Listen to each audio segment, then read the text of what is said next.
Good evening. May I extend a warm welcome to all of you to today's conference. My name is Dietmar Schweisgut. I am the Secretary General of the Austrian-French Center for Rapprochement in Europe. We are very happy to be able to organize this conference, and of course our thanks go first and foremost to the Central European University in Budapest, and more particularly to Peter Ballas, who is Professor Emeritus, who has kindly agreed to let us do this here in cooperation also with IFRI, the French Institute for International Relations, and also with a Hungarian think tank, the capital, what is it called? Sorry, the Political capital. I'm very sorry, the Political Capital Institute of Hungary here in Budapest. The idea was really to have a conference against the background of what we call a geopolitical age. Obviously, what is meant by that is first and foremost the war of aggression led by Russia in Ukraine. And we link that to the topics of democracy and rule of law. The idea being, of course, that the upheaval in Europe caused by the war, but also by other geopolitical developments, will lead us to rethink a number of things about the future of Europe. And that leads not only to the question of what is the balance of power, if you want, in Europe, differences in outlook on Europe's geopolitical role, rethinking enlargement, the new idea of the European political community. But it also means that we have focused in the past year and couple of months very much on issues linked directly to security. And that maybe overshadowed a bit other issues which were in the forefront before the war started. In Europe, around Europe, questions about disinformation, about the increase in populism, authoritarian rule, but also about democracy and the rule of law in Europe itself. And of course, we all know that there have also been issues and still are in relation to Hungary, and also the question of conditionality as a new instrument which was introduced not too long ago. So it's a very complex set of questions on which Peter Ballas will give a keynote statement at the beginning before he hands over to an eminent panel which will be moderated by Professor Paul Lendwey, who is a very well-known, eminent person in Austria, but also equally well-known, I guess, in his native Hungary. He's an author, a columnist, and I'm sure that given his reputation for being able to moderate in a very interesting fashion, we will have a very interesting discussion this evening ahead. Once again, thank you very much for joining us tonight, and I wish you a good evening.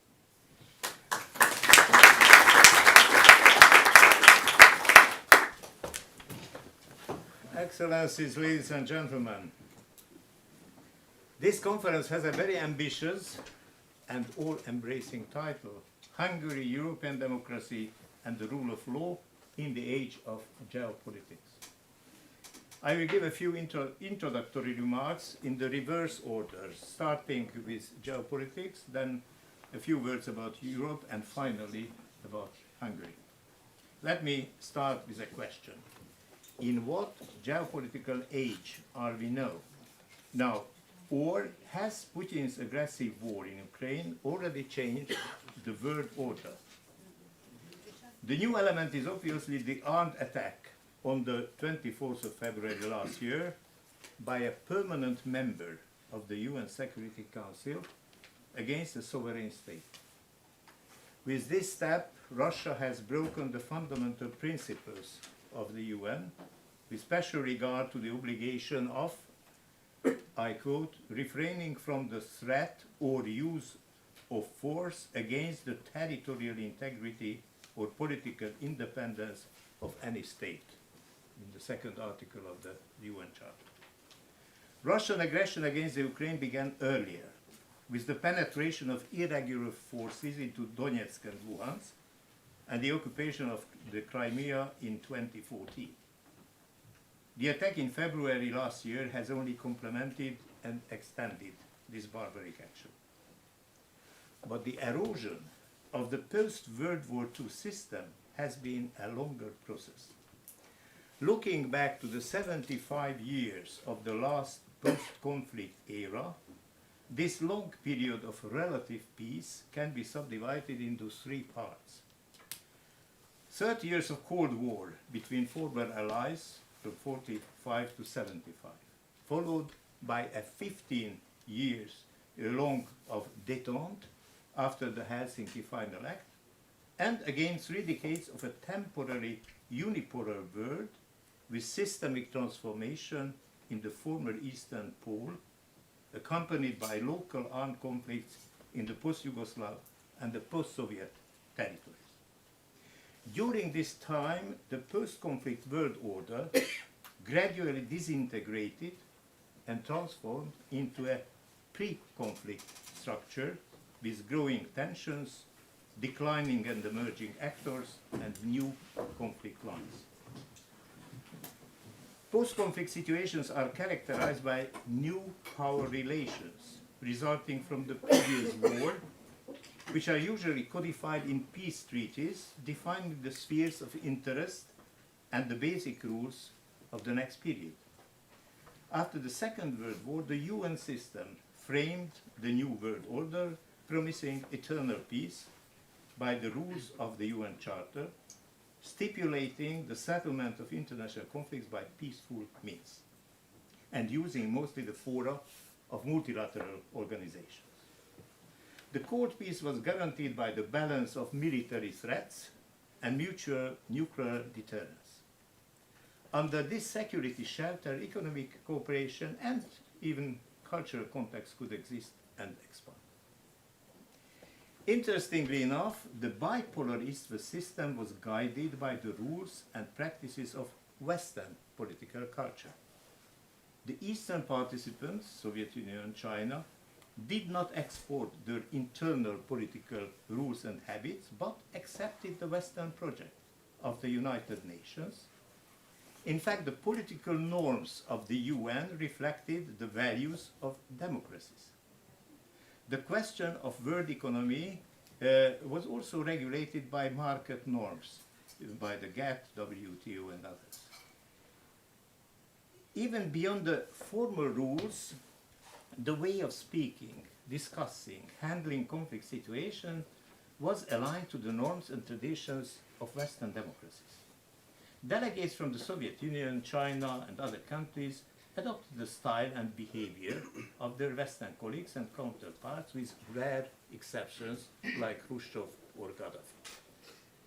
All this reminded the cultural influence and heritage of colonialism, European universalism, and the model role of the highly developed transatlantic community. Diplomats and experts from the East and the Third World not only followed the Western dress code, except India and a few African countries, but considered the Western modernization model as the guiding star of their economic and social advancement. And here comes another question: is European democracy and governance based on the rule of law still a worldwide model, an overall objective to be reached by intentional development of state and society? In parallel with increasing tensions between the West and East, alternative modernization models have appeared recently on the world stage. This is the beginning of a new world order based on effective multipolarism. The emergence of specific models competing with transatlantic traditions like socialism with Chinese characteristics, or Russia's Eurasian model of modernization, reflect the fact, sometimes only the belief or hope, that those countries are not depending anymore on one single Western center of innovation, technology, and capital. Consequently, they can afford refusing the political and social elements of Western modernization, pluralist democracy, human rights, and the rule of law. Let me take a closer picture of this situation from the European angle. For a long time, the EU was an inward-looking club of highly competitive countries. The most active sphere of its external relations was the neighborhood and enlargement policy, with apparent results. Trade disputes occurred mainly with the US and were solved after some spectacular clashes on the fora of international organizations. As to relations with third countries, the extension of free trade channels was regarded as a privilege offered by Europe. However, the EU overestimated its position in the world economy and acted with delay in offering free trade relations in Southeast Asia and Latin America. After the collapse of the Soviet Union, the EU got a new and important role in its neighborhood. It became the pole of attraction for the disintegrating components of the former Eastern Bloc, including the 24 successor states of federal structures falling apart, Czechoslovakia, Yugoslavia, and the Soviet Union. EU has offered the accession of to its welfare zone and political decision-making in exchange for the acceptance and implementation of its rules. This seemed to be a win-win deal. Security and new markets for the countries of Western Europe, and a double benefit for the new EU members, promising a big leap forward on the way of the late modernization, guided and financed by the developed center of Europe. The Cold War ended in a rather special way. No winner and loser was proclaimed, and no peace treaty was signed. The world inherited the agreements and institutions of the previous phase. The obvious winner was the West. In view of the defeat, collapse, and disintegration of the Soviet bloc, it launched a rapid expansion to the East. The EU and NATO were the spearheads of this political movement. They have achieved the greatest growth of any international organization by admitting new members. The EU grew from 15 to 28, minus one later, and the NATO from 16 to 31. In the case of the three pioneers, Poland, Czechia, and Hungary, EU accession followed NATO membership by 5 years. For others, Slovakia, Slovenia, and the Baltics, the two accessions took place in the same year. In the next phase, NATO overhauled again the EU. Membership for Romania and Bulgaria preceded the EU by 3 years, for Croatia by 4 years, and Albania, Montenegro, and Northern Macedonia joined the NATO without EU membership. The double enlargement of the Western alliance system contributed to the increasing conflict with Russia, particularly when NATO expansion surpassed that of the EU. At the beginning, Moscow considered the expansion of the EU welfare zone as a positive development. But Ukraine's rapprochement to the West was too much for Russia. Putin interfered, gave his instructions to Yanukovych, who halted the signature of the EU-Ukraine Association Agreement in Vilnius in November 2013. The protest movement of the Ukrainian people led to the demonstrations on the Euromaidan and speeded up the aggressive expansion of Russia with the well-known follow-up consequences. In parallel with its ambitious eastern expansion, the EU still pursued its goals of deepening the integration. In doing so, it was combating its own self-fabricated problems, the stability of the single currency under the pressure of the world economic crisis, the super constitution which failed in two founding states, France and the Netherlands. The big enlargement was also one of the over-ambitious but half-cooked projects that needed and still need subsequent adjustments. Even if the deepening of the integration was not a full success, It increased the internal cohesion of the Union and added new and challenging conditions to the acquis. Anyhow, new members, those which joined after 2004, have access to a community in progression based on friendly cooperation and the peaceful settlement of disputes. At the time of the big enlargement, the developed core was near to the achievable maximum of integration under the given circumstances. Only two holy cows were jealously protected by the member states, their budget and foreign policy.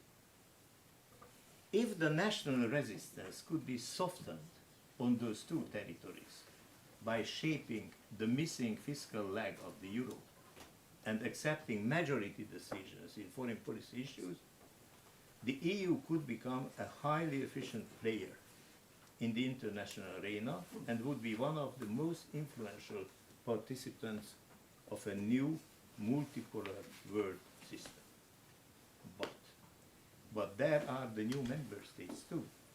And the pioneers of systemic transformation and EU accession, Poland and Hungary, became the enfant terrible of the EU on the rule of law procedures for the time being.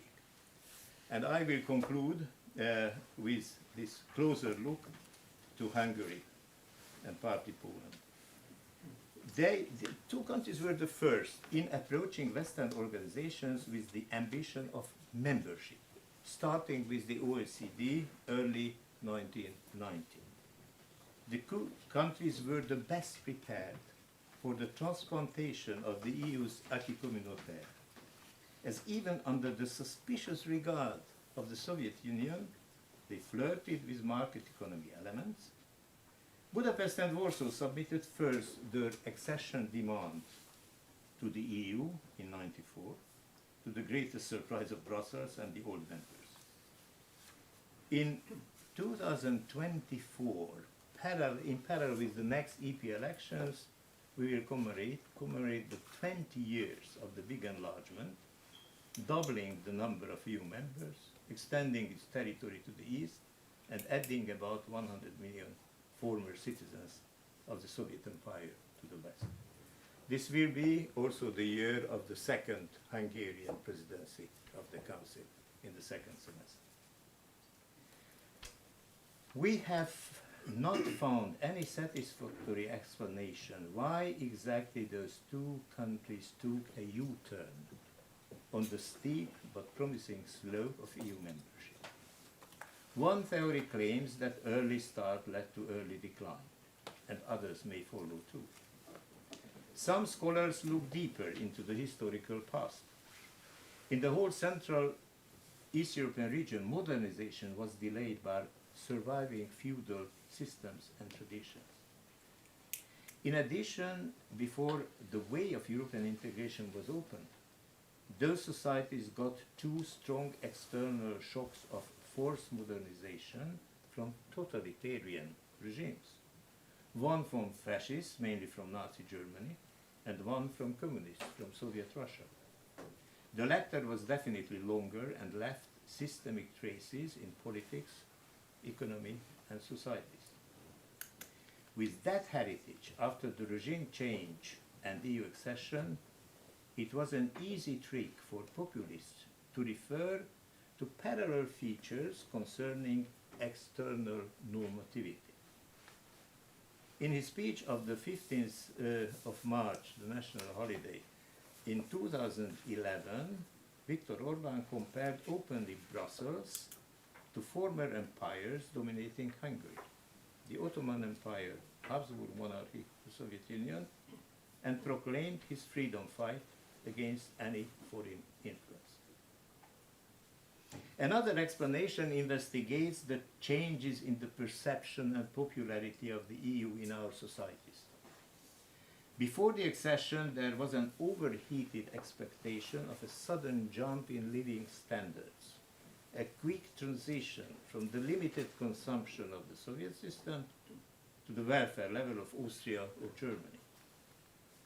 Adaptation requirements to the Western standards were tough and sometimes also costly. whereas the big increase in revenues did not take place, certainly not for large masses. On the contrary, in the early 90s, outdated industries went bankrupt, unemployment and inflation grew high. It was not difficult to transform this disappointment in the society into anti-European and anti-globalist political mood. It was also a worldwide phenomenon that as people lost their economic security, they grew increasingly receptive to appeals from parties on the extremes. Parties on the hard right experienced unexpected success in these years. Their share of the national vote in Western democracies was tripling between 1990 and 2017.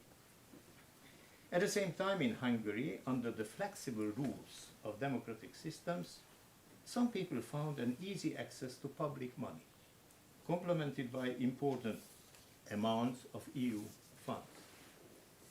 Interest groups with criminal minds and inspirations recognize that being on power means the ownership of the state budget without any disturbing surveillance. The shortest way to the treasury key was direct state capture, taking the control of legislation, of the executive power, as well as of jurisdiction, writing and frequently modifying the rules by own hands. The EU has been insisting on accountability and required transparency. For many years, a number of infringement procedures was launched against Hungary, resulting only in small technical changes. Orbán's peacock dance, this is his own term, worked. First he resisted, refused the critics, then pointed to other member states' practices and finally gave in and adapted a few modifications. However, when he lost the protective shelter of the European People's Party, EU budget conditionality finally started to work. We are still in the initial phase of the rule of law procedure. The European Commission stipulated 27 so-called milestones, a bunch of necessary but probably not sufficient conditions. The Hungarian government is playing a double game. Some ministers are negotiating with EU officials, but complying with the requirements in a very slow motion and only partly. Others carry on the freedom fight against Brussels on a daily basis. Leading politicians of Fidesz are contesting the benefits and the utility of the EU as such. Analysts speak about the preparations of Huxit too.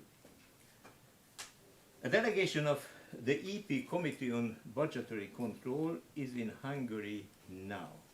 They just hold a press conference a few hours ago. They asked for meeting with 4 committees of the Hungarian parliament. Only one of them, under opposition chairmanship, organized the discussion with the whole committee.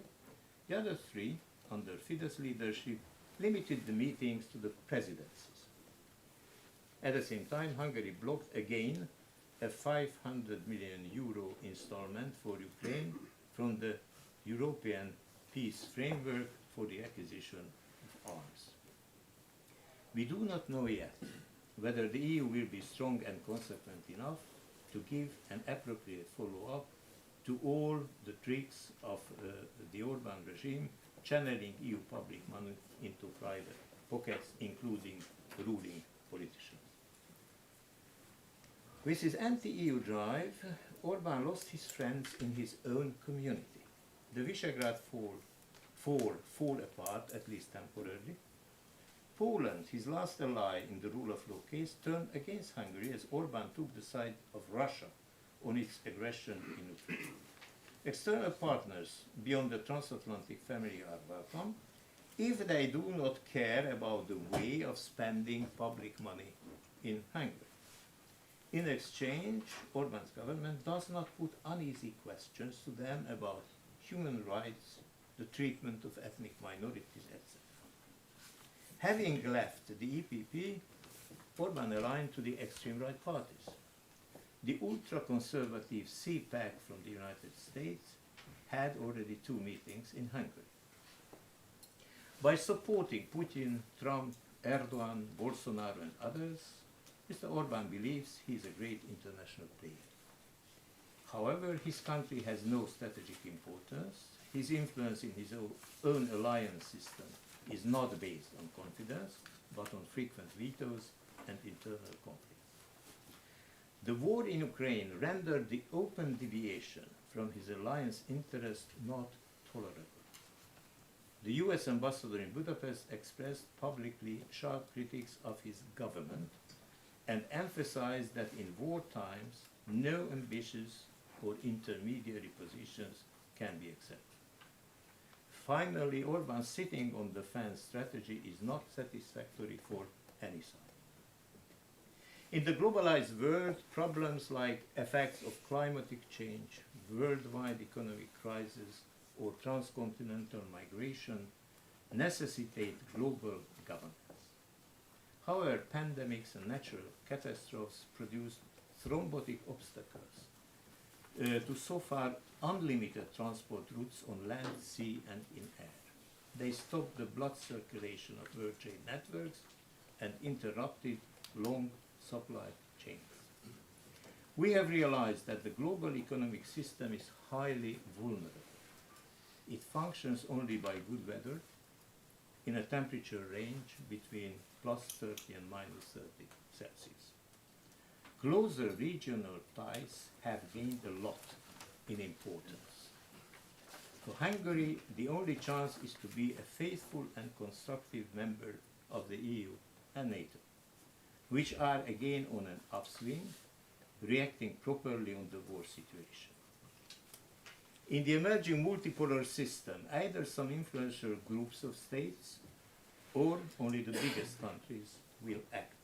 Hungary is not a big country, but is a member of the most powerful group, the Euro-Atlantic family. In case the G20 offers the contours of a future world government, in this framework, beside the 19 states, the EU has its own seat too. And by the EU, any member state has an indirect presence at the highest level of world governance. Thank you for your attention. And I give the floor to the moderator of the panel, to our friend Paul Landvai, and looking forward with great interest to the discussion of the highly competent panel members. Thank you.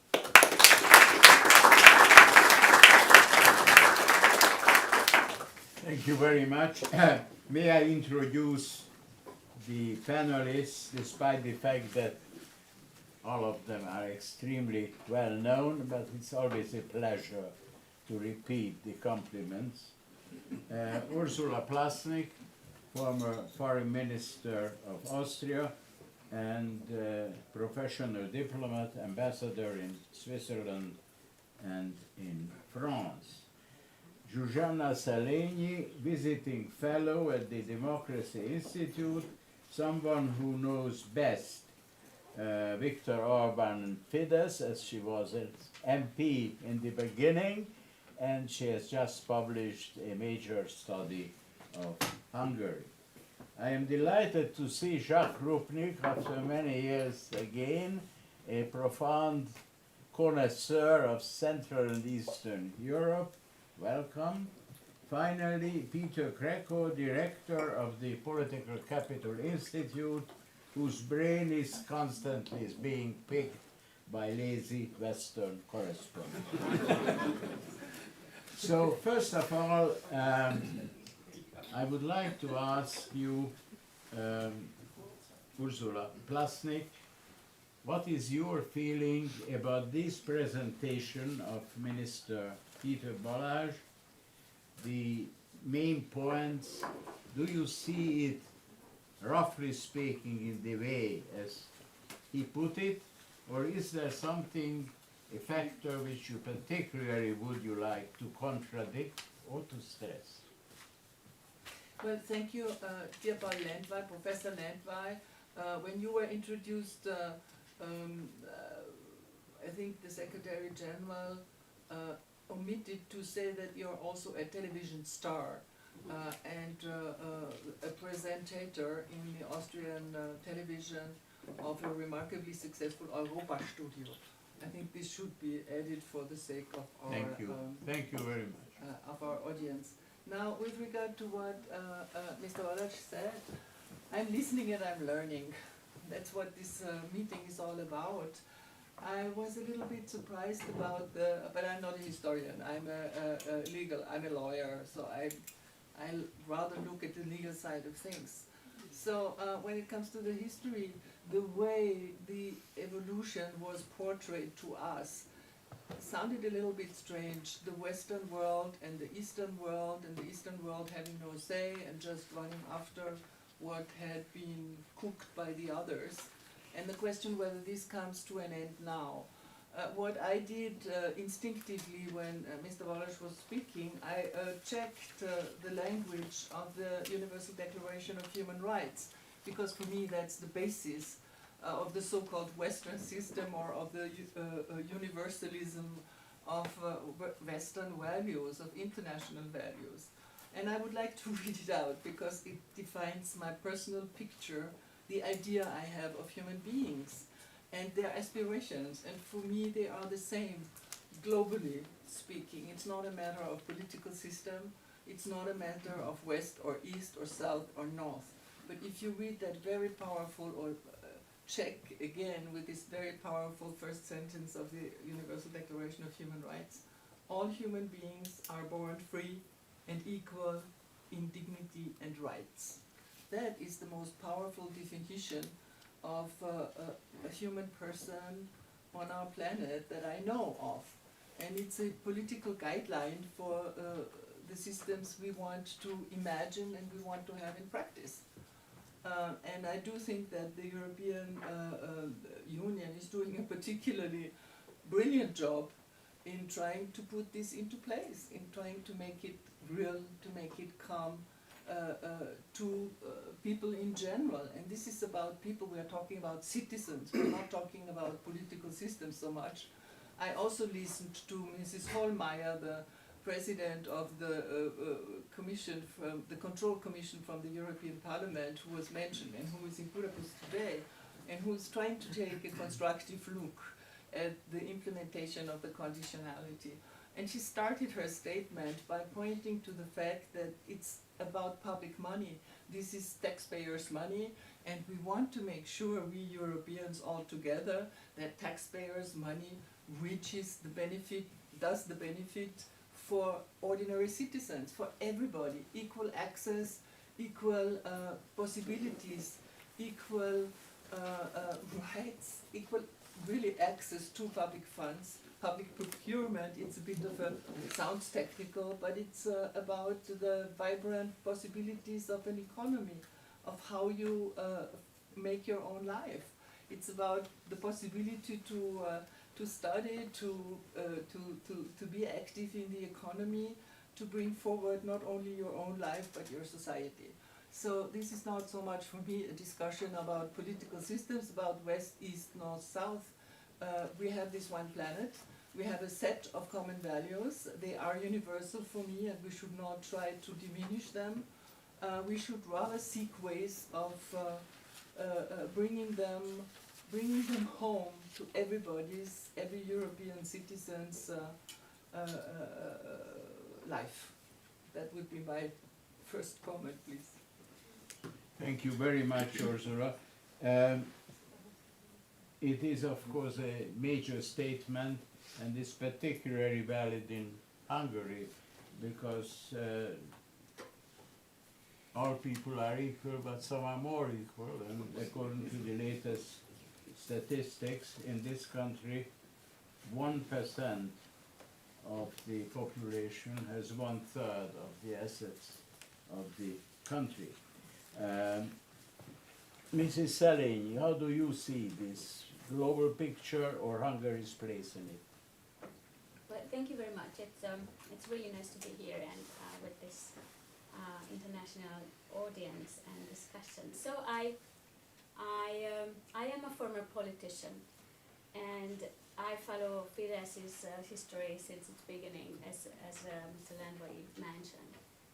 And I see that the spectacular success of the Orban government in the last 12 years is an incredible significant sign of that the word Ursula described is not existing any longer as we hope so.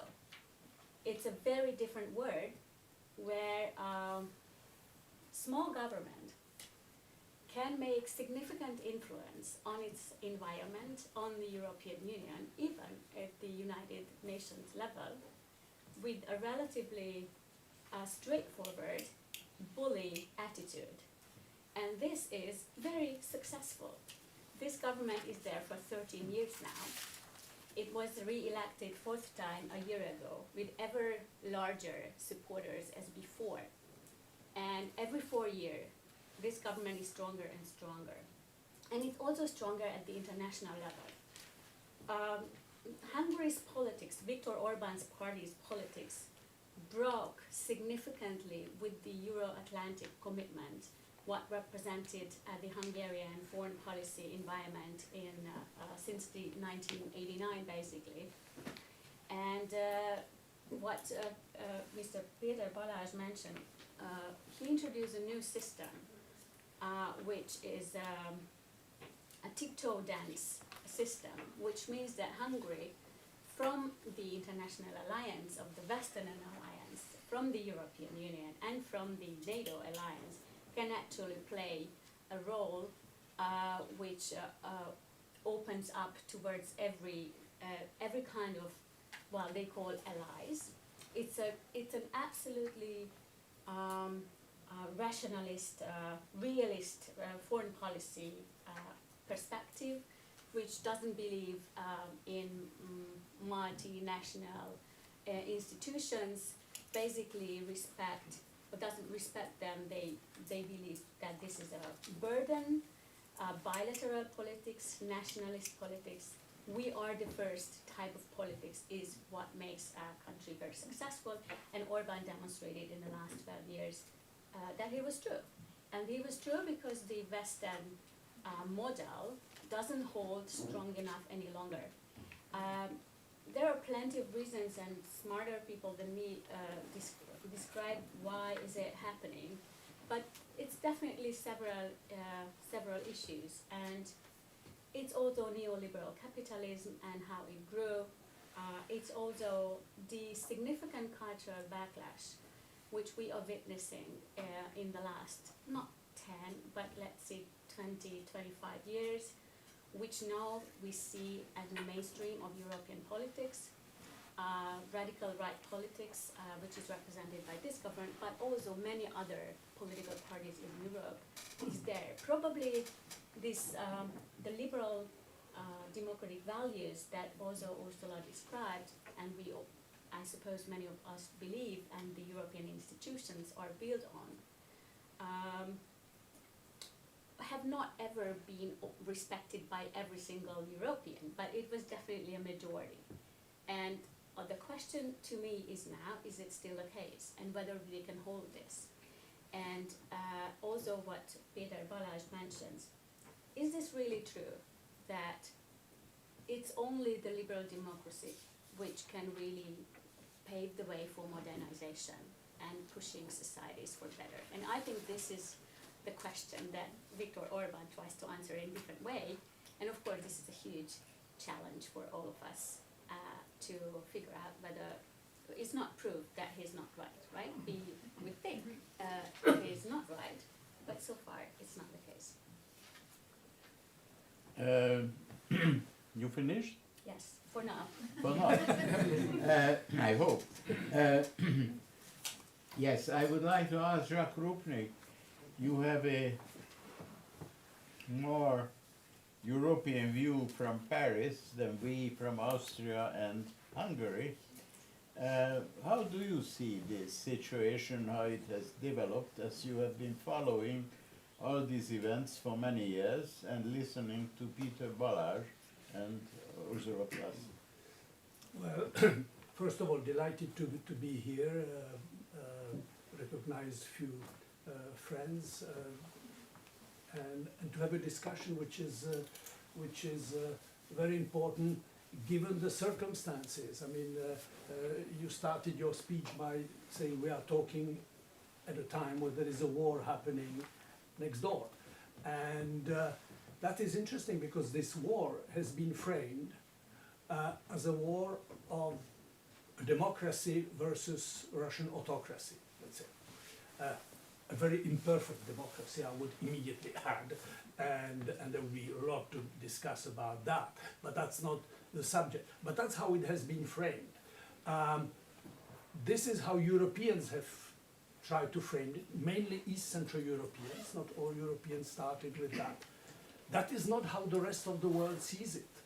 So when you refer to the time when universal principles have been established after World War II, etc., etc., well, what strikes me is that this framing of the war as a struggle for democracy is not shared by a substantial part of what is called now the global south. I really dislike this phrase, but I'm still using it. Well, it's better than the third world. Yeah, third world. Okay, yeah, but we know what we're talking about. Okay, so this is the first thing, and that brings me back to what happened to the hopes of post 1989, because at that moment there was a clear, let's say, connection between democratic transformation in East Central Europe and European integration. The two things were mutually reinforcing each other, were fitting in. One was a condition for the other, etc. So that was, and there was a moment in that post-89 situation when Europe as such thought it could become an international model, not just attractive for East Central European, but that would be an international model. That its mode of governance, its mode of solving disputes through negotiation, that this would be an inspiring moment, end of the Cold War, great hopes. Well, whatever happened to that, Europeans had to become much more modest about that, and more generally, I would say, they are now confronted with the issue how to extend that model, not globally as an inspiring model, but at least in Europe. Can it be extended further in Europe as a democratic, as a vector of democratization? Because after all, this is one of EU's unspoken achievements. Many people see it as a bureaucratic institution that is run by people who have not been elected, etc. I know these arguments very well. On the whole, if you take the period, the initial period I referred to, that direct connection, EU was an external democratizer for a number of countries that wanted to join it. Indeed, it was asymmetric integration, because there were those who wanted to join and those who were being joined, and it was asymmetric, and it left some scars and some problems in the perceptions and the relationship. That is true. But on the whole, that has proved to be quite effective. The question is, can it still be effective, given that, first, some of the members that have been the success stories of that democratization and EU integration, including some, including the situation in this country, which raises a number of questions, given some of the setbacks suffered inside the EU. And secondly, can that be extended to Ukraine? Ukraine has become a candidate. Moldova is now a candidate. There is no way you can consider give any credibility to such a statement to Ukraine if you don't move the enlargement process to the Balkans. So the same tool, the same leverage for external democratization by the EU. And there I see a number of problems looming. One is that you are extending the EU essentially for geopolitical reasons, but you want also to transform the internal mode of governance of the countries that would be joining. You have basically a major problem which will be faced for the countries that would be joining, which is they are fighting tooth and nail to defend their sovereignty. Okay? Not 1 inch of our territory is to, this is the title of a book that has been, not 1 inch, okay, about NATO enlargement, but that's not what I had in mind. So if you're fighting tooth and nail to preserve the territorial integrity or sovereignty, the shift towards what the EU is about, which is pooling of sovereignties, is not an obvious one, especially if your main advocate inside the EU is Poland. And one should read carefully what the Polish Prime Minister recently said in a major speech at Heidelberg. Which one? He gave many speeches. Morawiecki. He gave one at Heidelberg University where he gave sort of his doctrine about Europe. Incidentally, speeches about Europe are usually delivered at universities. You know, Macron spoke at the Sorbonne, Olaf Scholz at Charles University in Prague. I was present. I was very pleased to hear both those speeches. I was not present at Heidelberg, but I read the speech carefully. And that speech is something I highly recommend for everybody. Okay, Jacques, it's... So it's a sovereignist vision of democracy. Democracy is sovereignty, no external intrusion, any attempts externally to influence rule of law, some kind of supervisory pooling of sovereignty, you can forget that. So this is basically the dilemma we have. We want to extend our model, but those who are most in favor of that extension are not necessarily the best advocates. Very good. You raised many important questions which affect the EU, which affect the enlargement, which is of course the basic issue of how hypocritical you are when you are talking about the European Union. And so it also involves of course this country, as you mentioned. I agree with you. It's extremely interesting how small countries can cause problems. I mean, what the Albanians started ended up in the First World War, but it won't be. Hungary has no such ambitions, I think. Anyhow, Mr. Krakow, could you somehow I don't want to compare, but to comment on these issues, on the issue of the enlargement, is that realistic when the question of the national sovereignty, and how is your view living in this country of Hungary's role, which was also mentioned in the invitation? Yes, so first of all, thanks a lot for the opportunity to be here, and I'm really honored to be in such distinguished panel and to give some food for thought for lazy correspondence. It was kindly mentioned. So I would start by saying that I rarely find myself as the most optimistic speaker of the panel, but I might be this time, possibly together with Ursula. I think that first of all, I think Europe have really increased Europe and NATO as well, increased its soft power influence since the invasion began. And I think it's an important moment for the West. I think if we just take a look at polls like the Gallup World Leadership Poll, we can see that right now Germany and the United States seems to be much more of a world leader in the eyes of the world population. It's a poll that is conducted in 130 countries than Russia and China. Russia's leadership role and perceived leadership role have plummeted, but so did Chinese as well.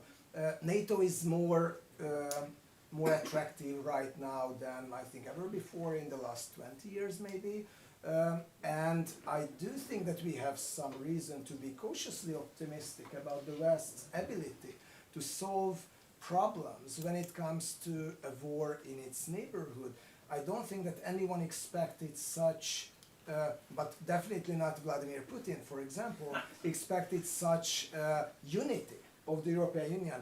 10 sanctions packages have been passed, and I think that reluctant countries like Hungary did not really have an important role in shaping the Euro-Atlantic response when it comes to stepping up against Russia and supporting Ukraine.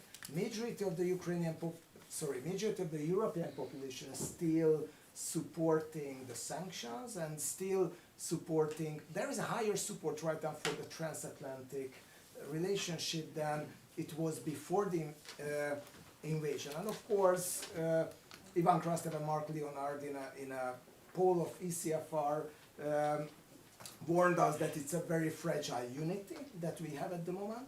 But I do think that right now, countries like Hungary, for example, I don't think they. I think the current situation rather increased the solitude of Hungary and the isolation of Hungary, and I don't think Hungary can really provide an alternative model, neither in Europe nor anywhere else in the world, really. I think the CPAC meeting in Budapest, for example, was more a demonstration of the weakness of the Hungarian government, with paying a lot of money for inviting middle-level politicians from all around the world, with one exception, the Georgian Prime Minister, to reflect the grandiosity of the Hungarian government. I do think that right now, bless you, right now we have some, as I said, some reason to be carefully optimistic. I think both about the unity of the EU and maybe also about the unity of the transatlantic alliance and the role model of the West, with, of course, what Jacques said is extremely important, that this vision of Europe on itself, that it's a defender of democracy, is not welcome everywhere in the world. Even so, with all this being said, in the last vote in the UN General Assembly, I think it was only 4 countries that were openly supportive towards Russia and its actions in Ukraine. It was North Korea, Syria, Belarus, and Eritrea. Probably not the most powerful diplomatic coalition that Russia envisioned at the start of the invasion. When it comes to Mr. Landwehr's question on enlargement, I'm not the best person to respond that. It's hard to me to judge how realistic it is. What I see, on the other hand, is I think as a reaction to Ukraine's steps and the welcoming attitude, or let's say the seemingly welcoming attitudes towards Ukraine within the European Union and within NATO, countries that were becoming more hesitant in the last years in their willingness to join the EU, especially in the Western Balkans, have speeded up their efforts, or at least that's what I see. How much is the receptivity on the West? It's more difficult to say, but I do think that right now, that one of the big, that all the hopes about the possible alternatives of the European Union and the Euro-Atlantic leadership seem to be destroyed. Russia destroyed its image as a possible alternative. I do think that slowly, but Western European leaders might realize as well that there is no real other option than enlargement. But maybe I become too optimistic by the answer. Thank you very much. It's fantastic that you are cautiously optimistic. I would like to raise several questions in connection with these statements. Jacques, you mentioned just in general, you spoke always about Europe. You are a Europe centrist, but the United States and Fukuyama also played a certain role that this model was spread all over. And what you mentioned about the UN, it's wonderful that only 4 curious countries were in favor of Russia, but I would mention that such small countries as India, Brazil, and South Africa, as you mentioned, they are of course not ideal for the statements which Ursula read about human rights. If one looks at Bolsonaro or Modi going ahead, trying to urbanize India. But anyhow, so there are many questions. I would like to raise two concrete questions to all of you, which to me seem to be interesting basically. The one you mentioned, Poland, the most important country in Central Eastern Europe, repeatedly made history. Poland now, also the speeches of the Prime Minister, let's forget Kaczynski for the moment, it's split. And on the question of the Ukraine, it's a fantastic historic change in Polish attitudes. But at the same time, they are in the same boat as Hungary with regard to the legal state and the problems with the European Union. So how does it work as far as also this famous Visegrad coalition is concerned, with the Czech Republic taking a different view, and Slovakia is in the throes of a crisis, but for the moment better than, say, Hungary with regard to the Ukraine. And this is one question. The second also affects that you mentioned enlargement. What can you expect from the European Union if there is one country called Macedonia, which even changed its name in order to qualify and treated like dirt, including President Macron, who was in his famous interview 2019 to The Economist and recently excelled with his statements discouraging any contacts with Eastern Europe. Perhaps he got some ideas from Viktor Orban and they had an intimate dinner a few months ago. Ursula. Well, I'm sorry, this is really directed to Jakobnik, because that's one of the questions he raised. Well, on the first part, I mean, I'm sure others will have things to say. It is true that Visegrad is no longer what it used to be. I mean, that is there are remnants of Visegrad, but the evolution. I mean, Kaczynski in the 2015 election said he wanted to build Budapest in Warsaw, and he did. He did very faithfully imitate some of the policies that Viktor Orban. But then he advised Orban to get a new glasses, no? Probably. Probably they together made a statement at Krynica calling for a counter-revolution in Europe. Okay, so they were very close. The war in Ukraine brought them apart. Okay, so they are divided not over the domestic, but over the external attitude. Then you have Czechs and Slovaks. Slovakia, well, there is the ambassador. I must speak very carefully what I say, but I mean, you are in a free country. Yeah, okay. I'm greatly relieved. I'm greatly relieved to know that. I mean, you have a government that has not embarked on dismantling rule of law and things like that. You simply had a government that had nothing to say. I mean, if you have a government, that is my personal view, that is composed of two main parties. One of them is called We Are a Family, and the other one is called Ordinary People. Well, you know, this is for me degree zero of politics.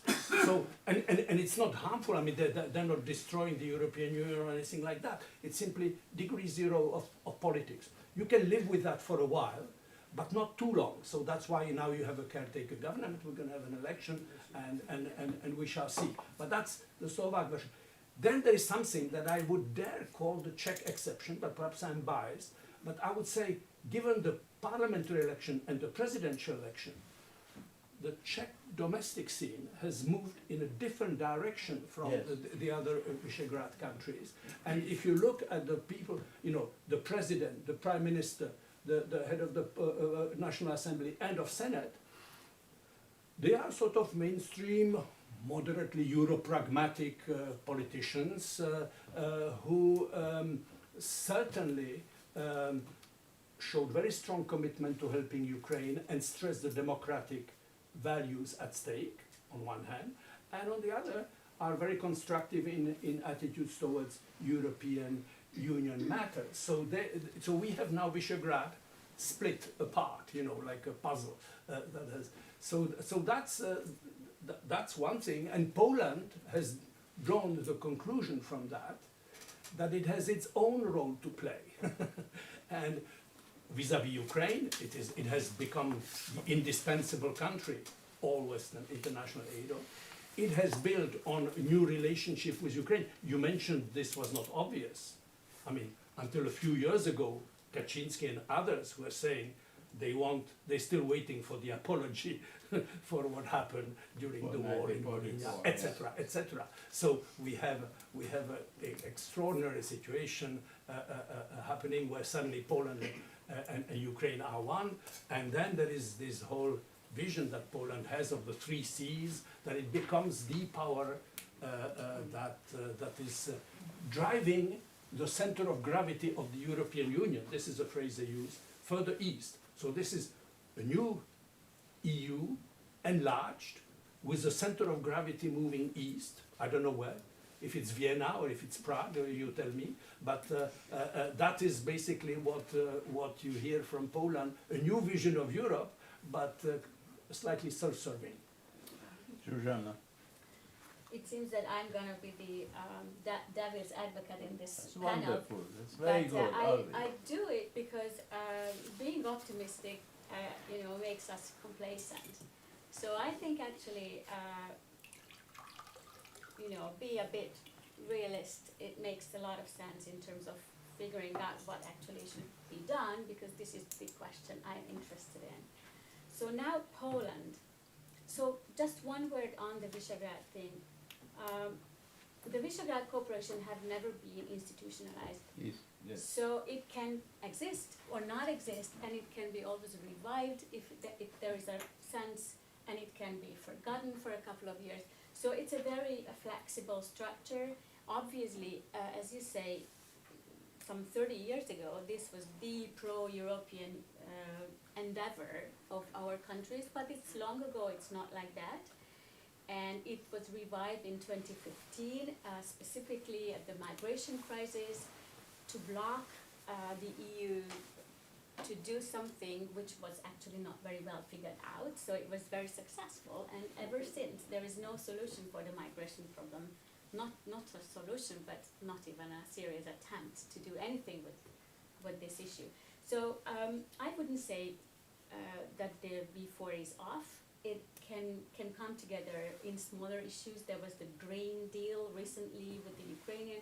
Without any problem, the four countries could agree, or even more some other countries. So I think that's a different thing now. It's not.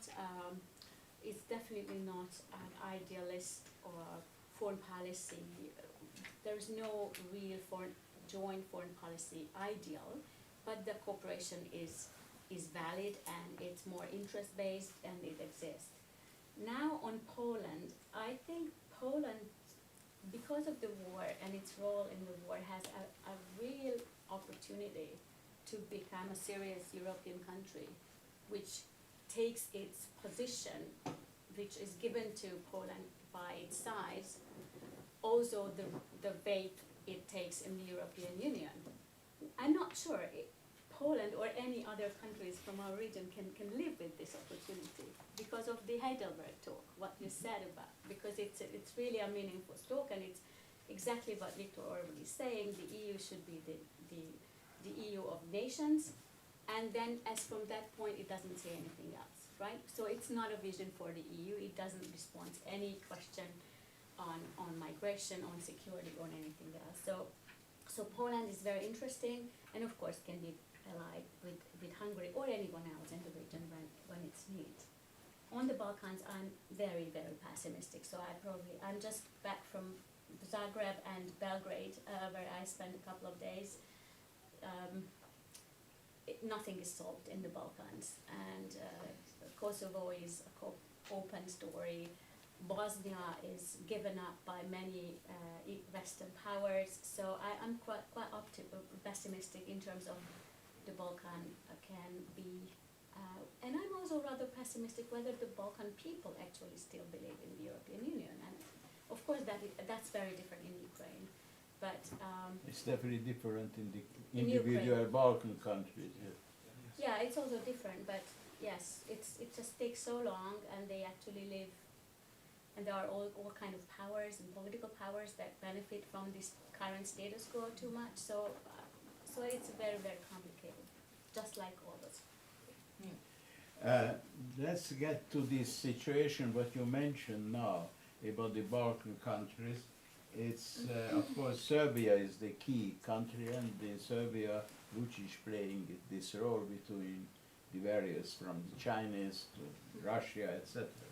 What is your view of Russian influence in the West and in the European Union in connection with the war in Ukraine and in general? We can't write off Russia. What is Russia playing, and what is Hungary's role in this game? Well, I wanted to, before I come to Russia, may I come back to some of the arguments brought Yes. forward by Professor Rupnik, because I don't want to leave them in the room like that. I am not convinced that Europe, the European model of life, the European way of life has lost attractiveness over the last 10 or 20 years. I'm not I didn't say convinced of, well, that's how I understood it, I'm sorry. You said attractiveness was going down. Democracy model, for But the the outside mo- world, well, that's what I said. Let's stay with Europe, and I'm trying to make another argument, and that argument is, if you look at people, where do they go in this world? You know, where do the refugees, where do the migrants go? Do they go to Russia? Do they go to China? Do they want to come into the European Union? That's not a simple argument, but it's a fact of life. That causes a number of problems for all of us, including Austria, and also Hungary. So we are in this together, and it takes too much time, and it is too frustrating sometimes to develop a common way of dealing with this issue of our own attractiveness. I also think that the problem is not capitalism, but crony capitalism. It's corruption. And that's going to be a major issue in the reconstruction of Ukraine. Even President Zelensky recognizes that and puts it up front. That's what European citizens can't stand any longer. This is what's not compatible with European standards. This is what denies them access to state services, to a free economy as they should be able to have. We also did not mention the issue of populism. Populism has been one of the marking trends of the last 20 years in the European Union, but also beyond the European Union. And what is populism? Now there's a futile debate about whether it's more left or right or this or that, but populism is really the attempt to tell people that there are simple solutions to complex problems. The issues we are discussing and the issues we are negotiating are extremely complex. They are so complex that even the most learned among us spend their day trying to figure out this and that detail. But let's not lose the big picture. And the big picture is really that the European Union is a successful project.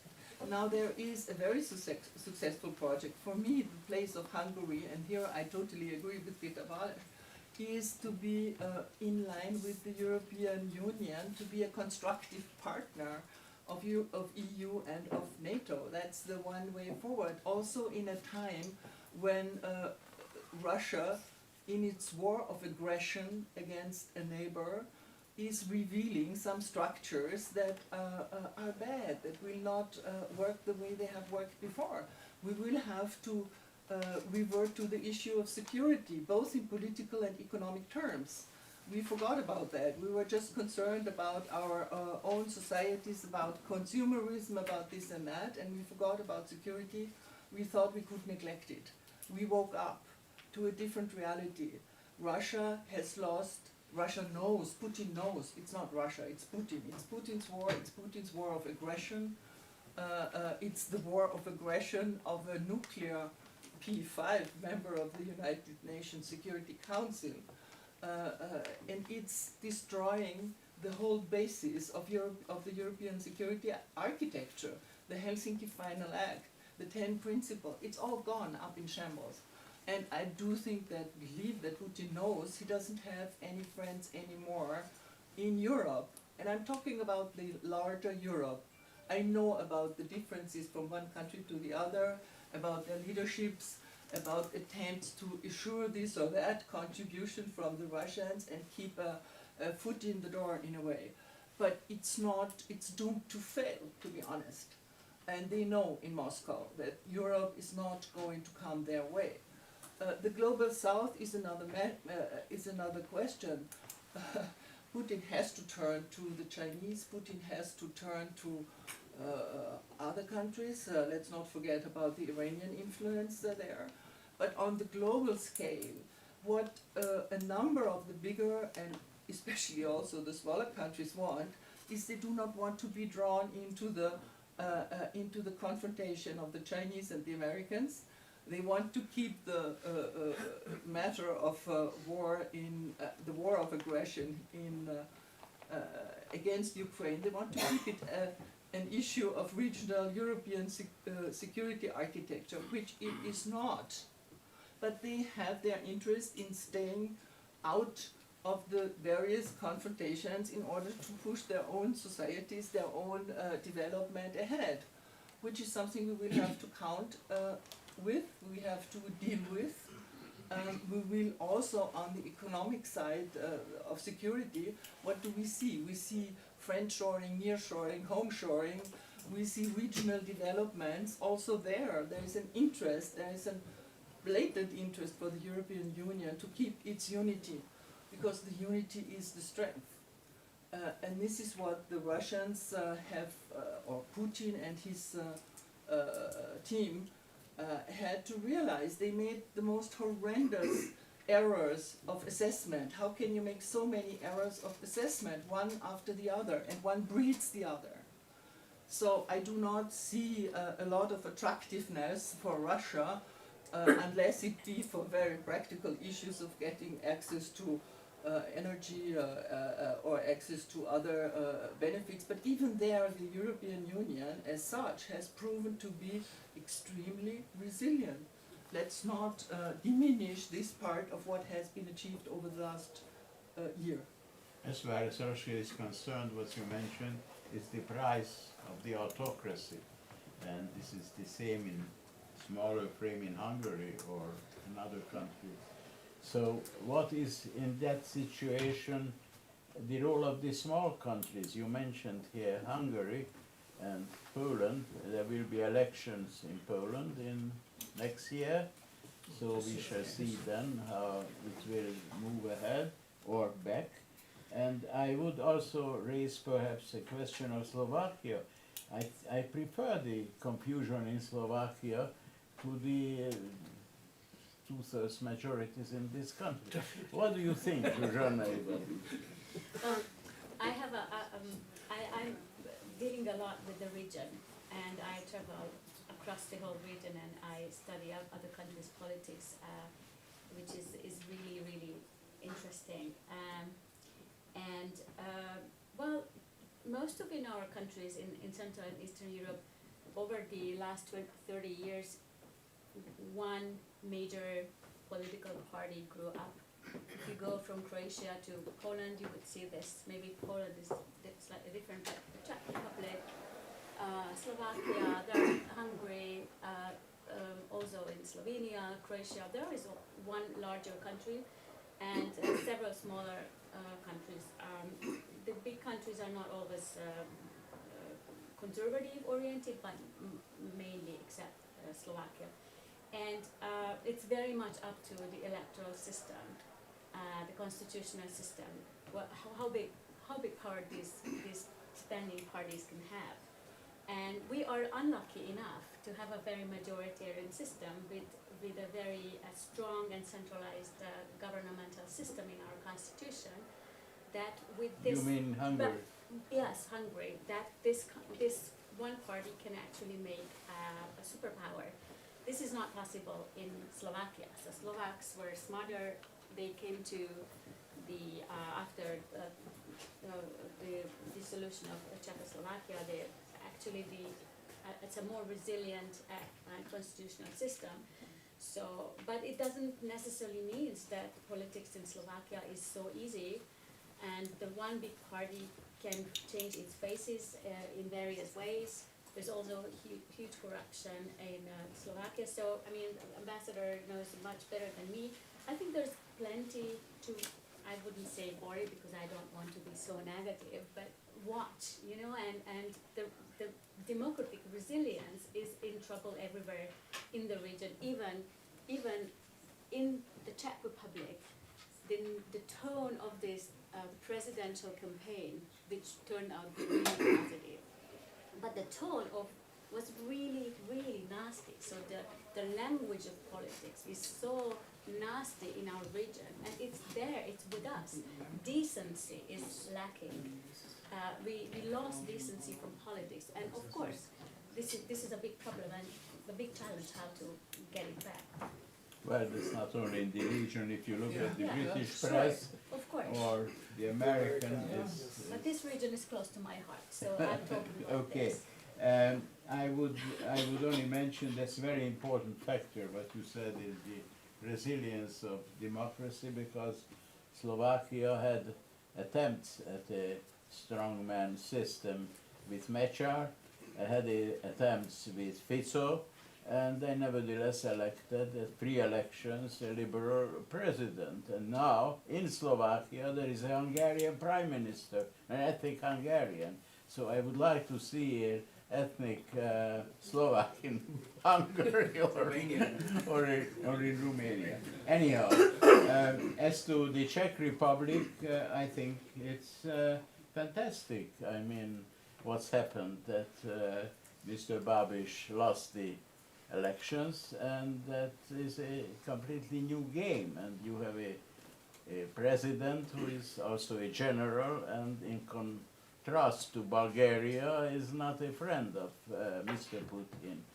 But is the European Union going to remain united in this long Ukrainian war?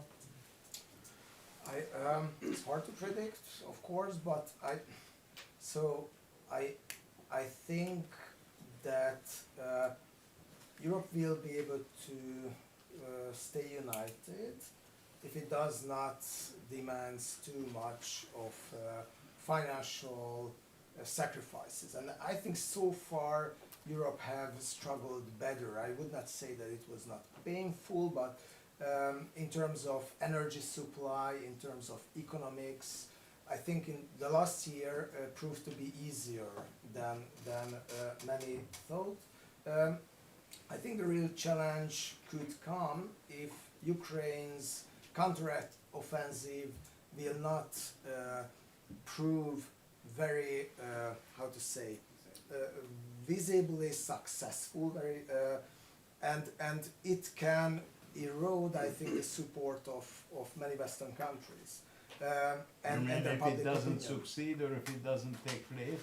If Ukraine is not able to take back large chunks of its territory during this current counterattack, then I think it will erode the support of supplying Ukraine with further weapons in all over Western Europe. And it's a real danger. Let's face that. And I think messages of let's have peace immediately can fall on more fertile soil then. And just a bit of word about the policies of the Hungarian government, how they foresee it. I was in a panel last week with a pro-governmental pundit, and it was public. He told that the big hope of the Hungarian government is that the peace agreement can come from the religious players, from the Pope and from the Patriarch. And that's why they had very high hopes that when the Pope was in Budapest and he met with the Metropolitan of the Russian Orthodox Church, then it was a big important step towards peace. I'm a bit more skeptical than they are in that respect, but that's what they expect, that there will be a higher demand for peace and it will bring back Hungary to the mainstream of politics, because finally everyone will realize that supporting Ukraine with weapons was not a good idea. I'm not sure that they're right, but that's their assessment. As for the foreign policy influence of Central and Eastern Europe, I think that of course Poland will not be a new leader of the European Union like France or like Germany. On the other hand, I think Central Eastern European countries, some of them, and the Baltic states have definitely had a stronger say in EU foreign policy at the moment when it comes to putting together the sanctions packages. Poland was always an inspiration. The Baltic states were always an important inspiration. I think Czech Republic, especially during the presidency, have increased its role. I think Slovakia, going against, let's say, it's the public opinion that has still strong sympathies towards Russia, proved to be much more hawkish than many expected. And I think Central Eastern Europe, with the exception of Hungary, have a bigger say in foreign policy issues at the moment than before. Orban, on the other hand, has a different idea of an alliance. He thinks that an alliance with Austria and alliance with Serbia, with countries that are more dovish when it comes, to say the least, when it comes to Russia, and countries that are hardliners of immigration and also who have some joint energy policy interests, can join forces and it can pull Hungary out of its diplomatic isolation. Very good that you mentioned the Baltic states, as the Estonians, Lithuanians, they know what they are talking about because they know what it means when the sovereignty is taken and when 30% of the population is deported. For them it is not a distant issue. And as to Hungary, I mean, as to the religion, certainly they took off the patriarch, Russian Orthodox patriarch, of the sanction list, who has, according to the latest estimates, 3 flats in Moscow, a villa on the Côte d'Azur, and a watch which is worth $3,000. By chance, I was just reading about Soviet Russian history and these issues. So you are now, we discussed this. I think we should open perhaps to the public if the boss agrees. Should I do it or would you like to take it over? No, please go ahead. Yes? Okay. So I don't know whether there are microphones, but you are free to ask any questions what you want. Yes, please. Yes, you should identify yourself.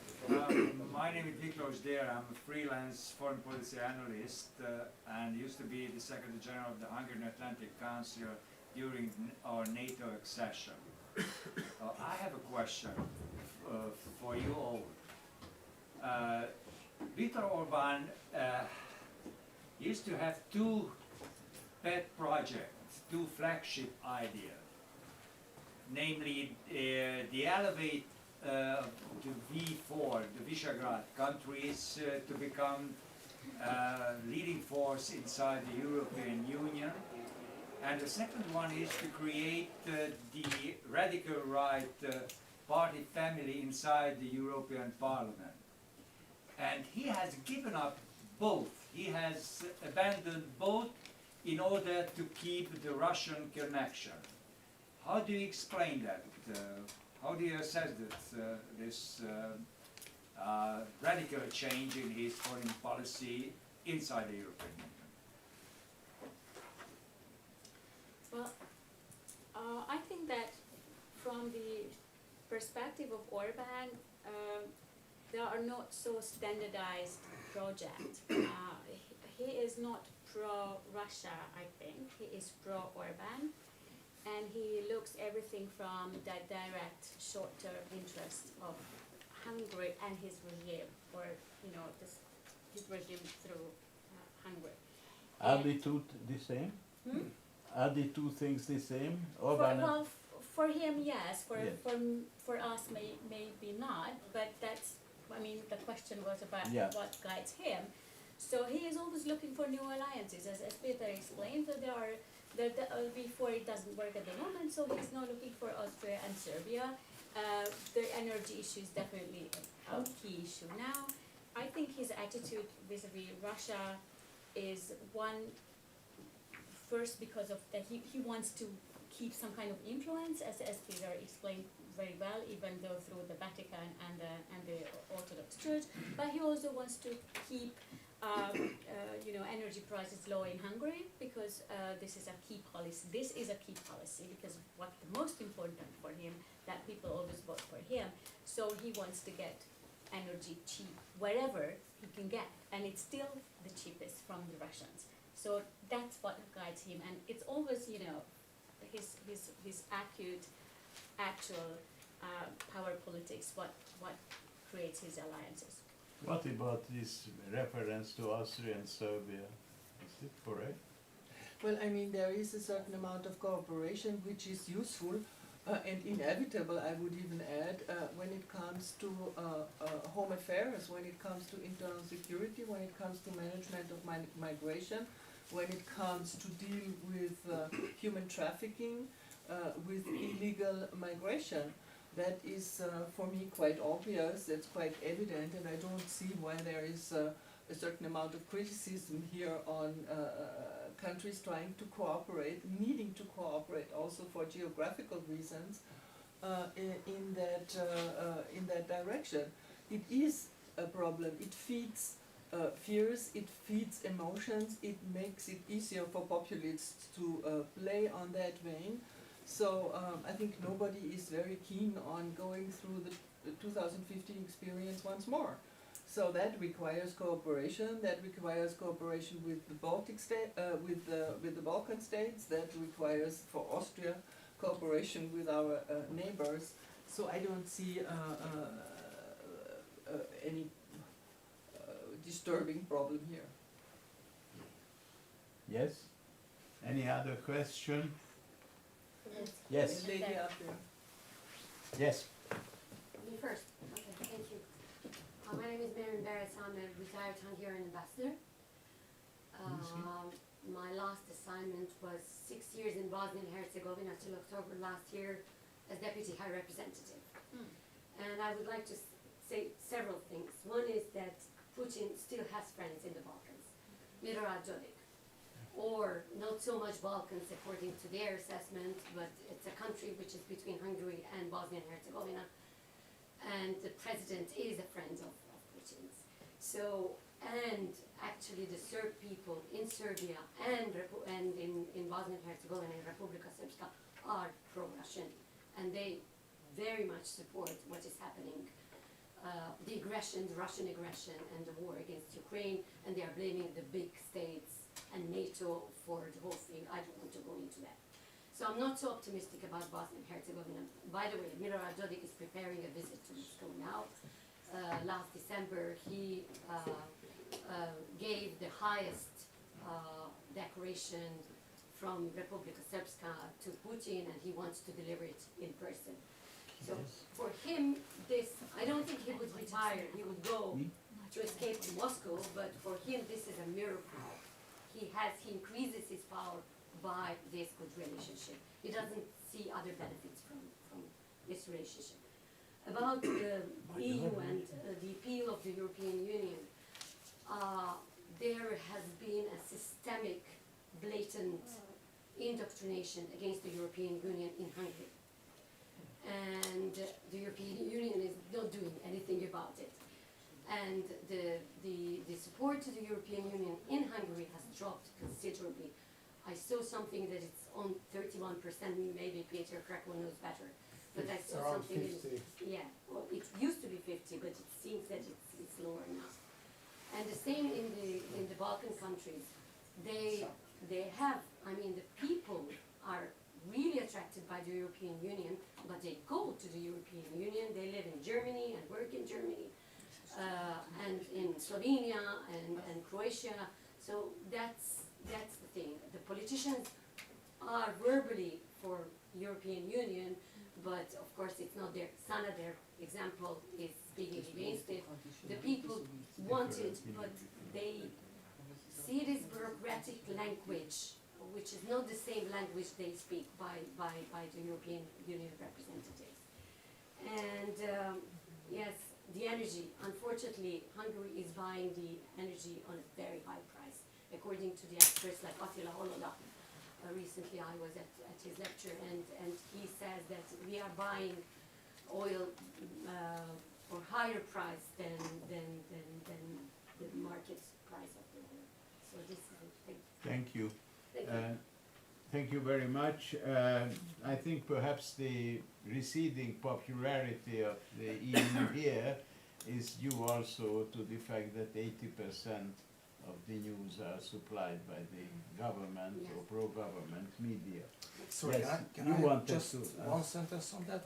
So Yes. just one, I agree with everything what you told.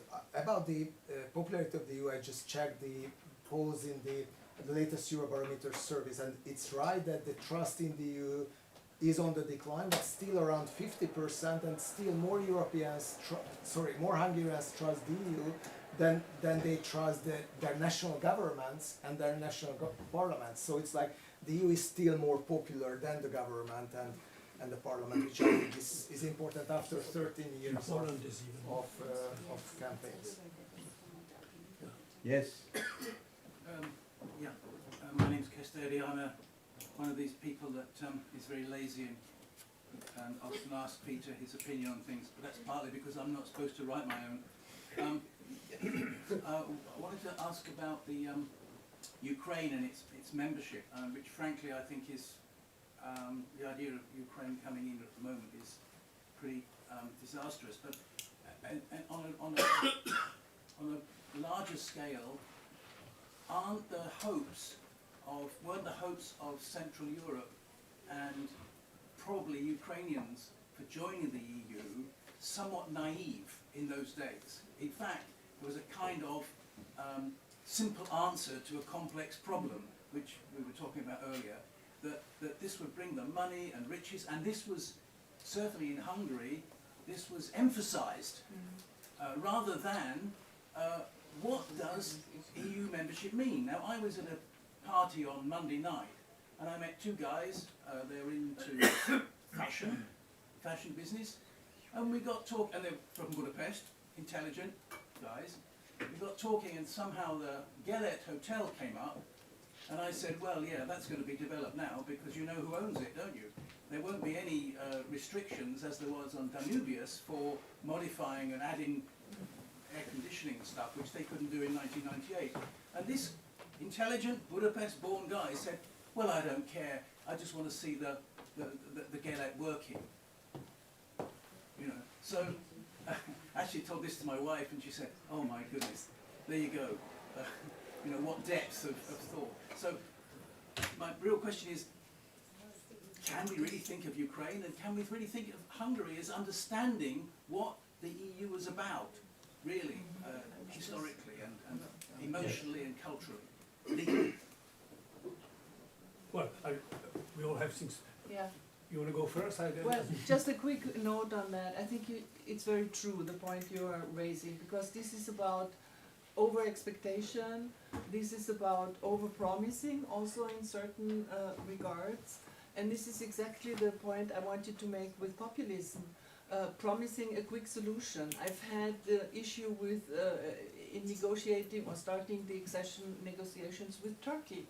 For the Turkish team at that time, I'm talking about 2005, the expectation was that accession to the European Union was a matter of granting a favor, of making a concession, rather than going through an extremely tedious process of adaptation, of legal adaptation, of norms adaptation, that took a country like Austria, something like, when did we start? 89, and we ended up being a member of the European Union, and we're hugely compatible in our legislation.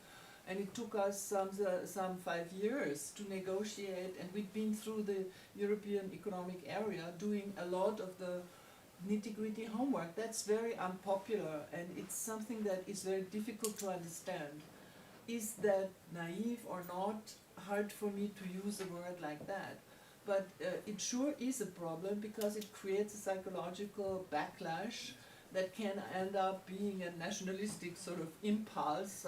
Okay, if we are frustrated with our expectations, if they don't understand that we are special and we want to have it our way, but we want a quick solution, then that creates negative response. And I'm very sorry about that, but I have, to be honest, no other solution or no other suggestion to make than to be honest about it, to be open about it, to argue it, to refrain really as much as we can from over-promising on the EU side and from over-expectations on the side of those who want to be members.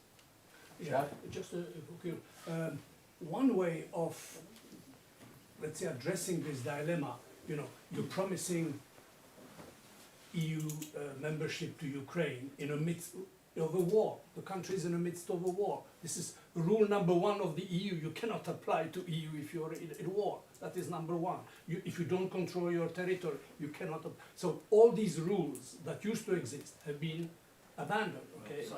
So that's first thing. If you want to be serious about that, therefore, you can say this is the goal.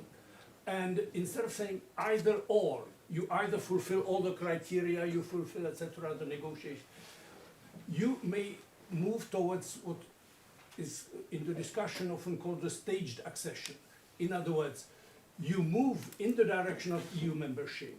At each stage of your internal reform, you get further access into EU institution and further access to EU funds. So hence the motivation is there. And this idea of the stage accession is important because it creates a process for the countries concerned, so it creates a momentum, a process.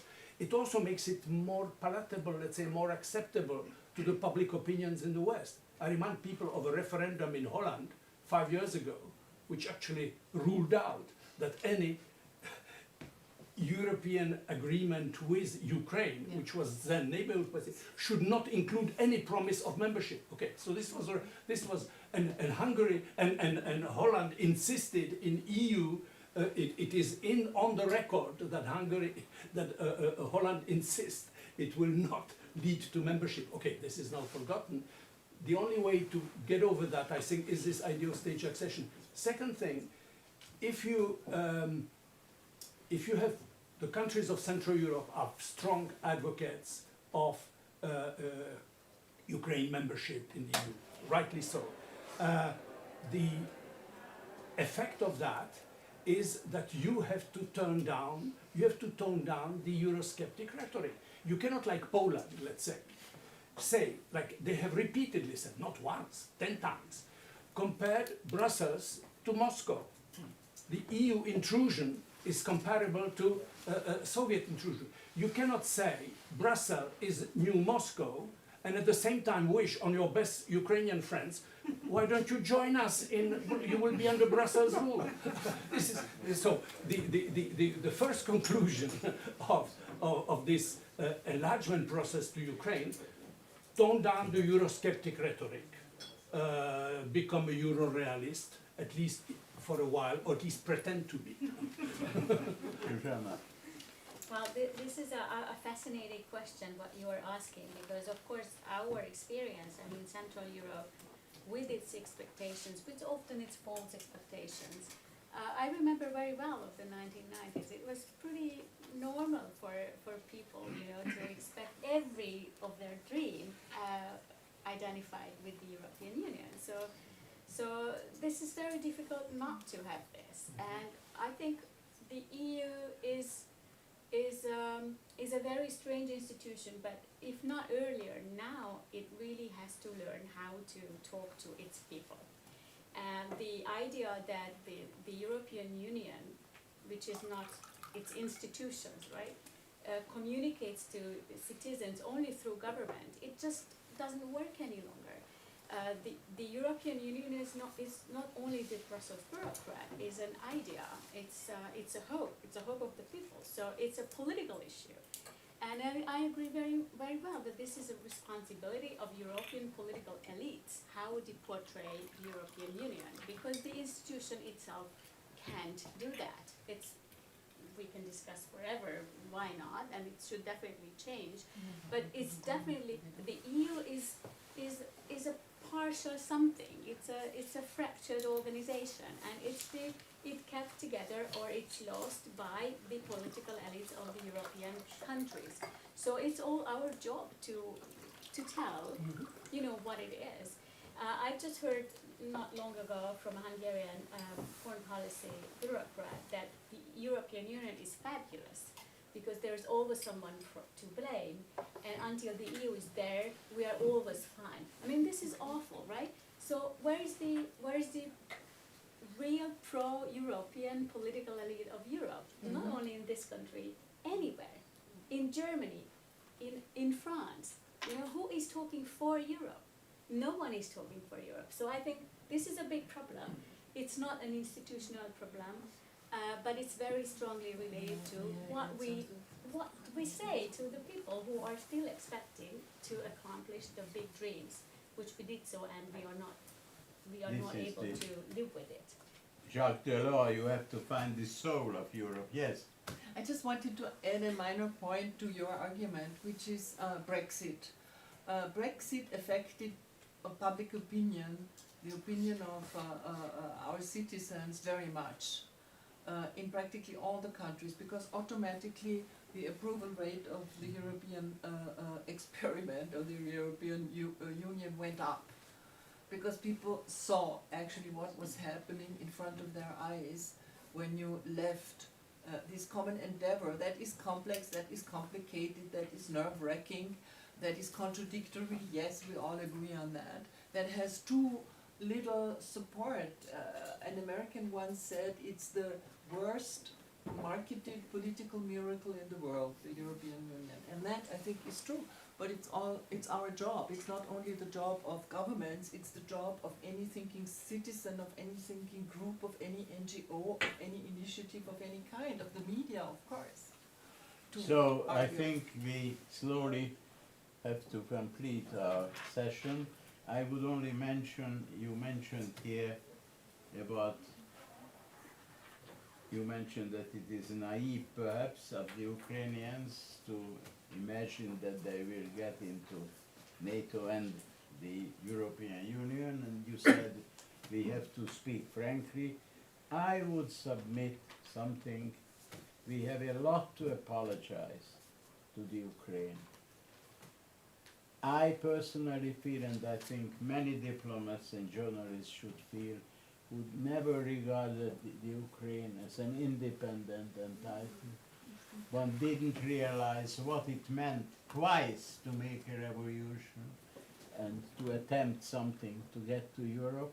And now in this situation, when this country is fighting, I am against all kinds of hypocritical statements, but I can understand that they can't say to Zelensky when he comes that forget now the EU, just go on fighting, we shall send you some aeroplanes or something. This is an issue which affects us.